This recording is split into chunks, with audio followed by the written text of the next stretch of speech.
Welcome to Not Milk Never Milk. Subscribe if you're lactose intolerant. In this video, I will explain how to restart your Tesla Model Y. Sometimes, a quick restart can resolve minor software glitches or unresponsive screens. We'll cover two main methods, one using the touchscreen and another involving the steering wheel scroll wheels. It's a simple process that can often save you a trip to service. Let's get started with the first method.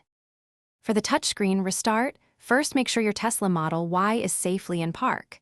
Then, locate the two scroll wheels on your steering wheel. Press and hold both of these scroll wheels down simultaneously for about 10 to 15 seconds.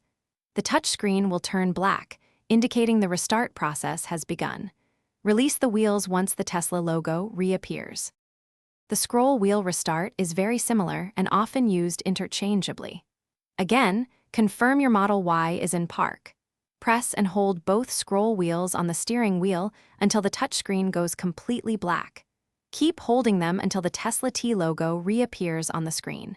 This usually takes about 10 to 15 seconds. Your system should then be refreshed. You should consider restarting your Model Y if you experience minor issues like a frozen screen, unresponsive controls, or connectivity problems. Remember, always perform a restart when the vehicle is safely parked and not in motion. This simple troubleshooting step can often resolve many common annoyances. For more great deals and to check out the Echo Dot smart speaker, be sure to look at the link in the description below. Thanks for watching. Thanks for watching. If this was helpful, leave a like and consider subscribing. See you next time.